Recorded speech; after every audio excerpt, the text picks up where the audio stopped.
My name is Mira, and lately, I've felt like I'm living in parentheses. The kind of space that holds something once important but no longer central.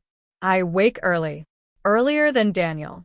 I like the quiet moments not for meditation or productivity but because the house still feels like mine then. Not ours. Not his.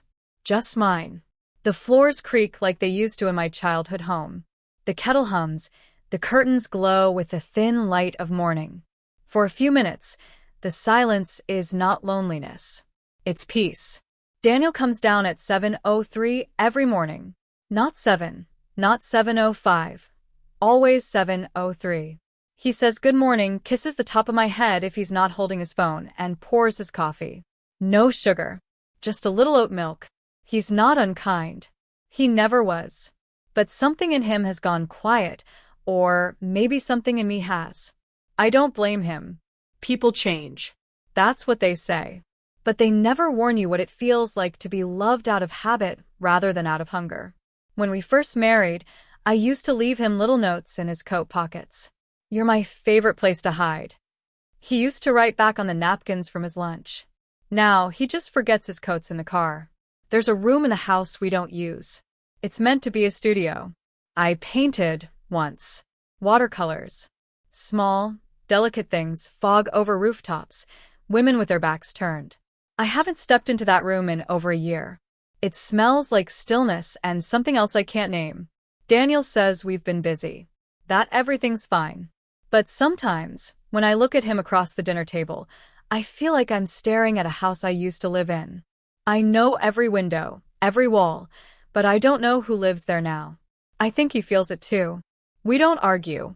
We just edit ourselves before we speak. Last Thursday, I sat on the back steps with a glass of wine after he went to bed. The sky was smeared with clouds, but the air was warm. I watched the neighbor's porch light flicker. That's when I realized I hadn't laughed, truly laughed, in weeks. Maybe months. I used to laugh all the time. I don't remember why I stopped. There's a phrase I read in a book once. The heart doesn't break all at once. It unthreads itself, slowly, like a hem. That's what this feels like. Not a crisis. Not betrayal. Just a slow unraveling.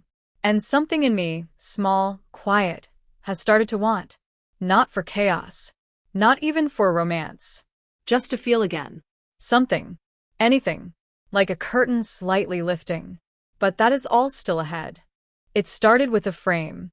A simple one, dark wood, slightly uneven, the kind of imperfection you don't notice unless you're looking too closely. I was at a local gallery on a Thursday afternoon, browsing through their spring collection. Daniel had mentioned the walls and the hallway felt bare, and I thought maybe a soft landscape or abstract piece might warm them. It was a slow day. A little rain had kept the foot traffic away. I liked that. It meant I could take my time. I was holding a canvas when he spoke. "You're holding that one like it's fragile." I turned. He was maybe a few years older than me, mid-40s, I'd guess. He wore a paint-smudged shirt under a slate gray jacket. There was something quiet in his posture, like he didn't need the room to know he was in it. His eyes weren't intense or piercing. They were observant. "I suppose I am," I said. "It looks like it might fade if I breathe too hard." He smiled gently, then walked over and took the frame from my hands, cradling it with ease. "It's actually finished with a fixative, no danger of fading. But I like your version better." I smiled, unsure whether to step away or stay. "I'm Tomas," he added. "Mira." He offered a hand, and I shook it. His grip was warm. Steady. We talked about the piece, an abstract study of light and motion, painted in brushstrokes that reminded me of wind. He explained that it was one of his. I hadn't realized he was the artist. That embarrassed me, but he didn't seem offended. "I don't usually come here during open hours," he said. But I had to adjust a few frames. Too many of them come loose in the spring, humidity, expansion. You'd be surprised how many things shift when the weather does. There was something poetic about that. I didn't say so, but I felt it. We talked a little more about paint, about the way some pieces feel finished even when they aren't. He never asked if I was married. I never offered. It didn't seem necessary. We were strangers, passing in a moment. And yet, When I left the gallery, my reflection in the glass door startled me.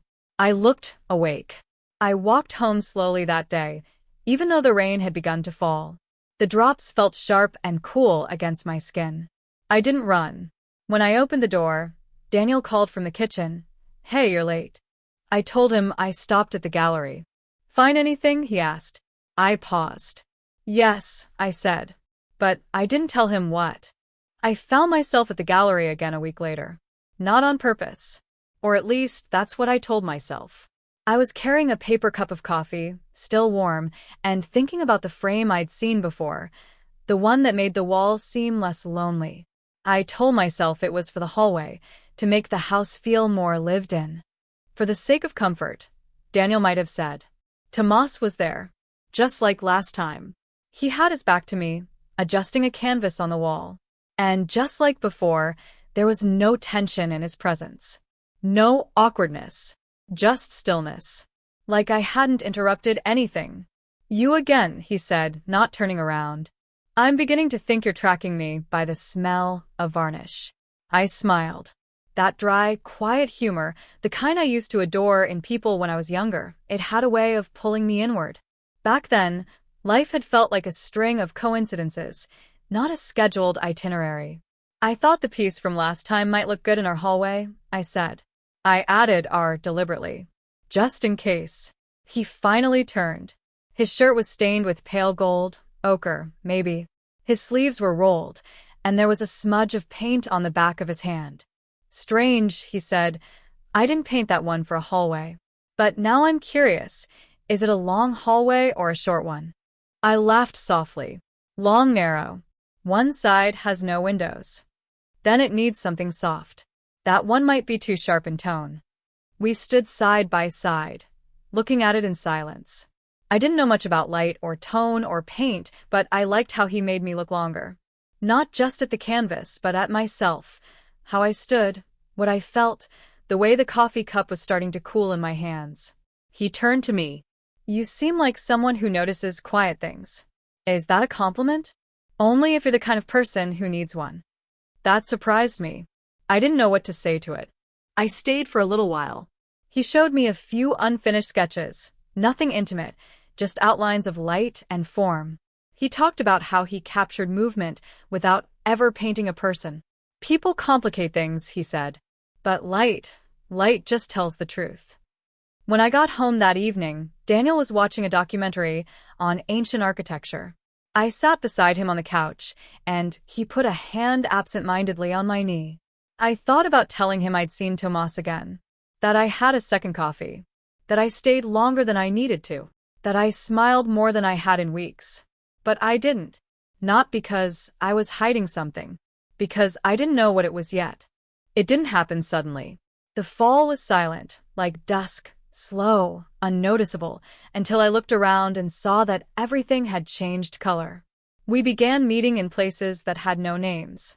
Corners of the park where the leaves always moved. Little cafes that didn't ask questions when I ordered the same herbal tea twice. He sketched on napkins. I told stories I hadn't said out loud in years. And somewhere between those napkins and shared silences, I crossed a line I couldn't see. Not until it was far behind me. I told myself, this is still just talking. But even words, when whispered carefully enough, can pull skin to the surface. Tomas never asked about my husband. He never leaned forward or tried to know too much. And that's what made him dangerous. He didn't chase me, he listened. And in his listening, I felt real. With Daniel, the days became folded laundry and clipped answers. We still kissed goodbye in the mornings, out of habit. We shared meals and talked about groceries, his new project, my headaches. But I felt like a passenger in my own kitchen, watching my life, like a familiar film I couldn't stop repeating. And then one afternoon, I stood in front of Tomas's painting in his studio. The room smelled of linseed oil and dried coffee. He had painted the hallway. My hallway. But he hadn't seen it. Soft shadows stretched across it, like light coming through curtains that had never existed. In the center was a small window, glowing faintly, as if something inside was still waiting. "I imagined it," he said gently. I think. I just painted the place where I feel you are. I didn't kiss him, but the silence between us was full of everything unspoken. A hush so dense it rang louder than music. That night, I lay awake in my own bed, Daniel asleep beside me, his breathing steady, his hand, at some point, resting loosely against mine. And I cried. Not out of guilt, not even regret, but because I didn't know what to do. Tomas made me feel like I was waking up. Daniel reminded me what it meant to stay. And in that space, between the person I was with and the one who made me feel like myself again, I became someone else entirely. Someone not sure where she belonged anymore.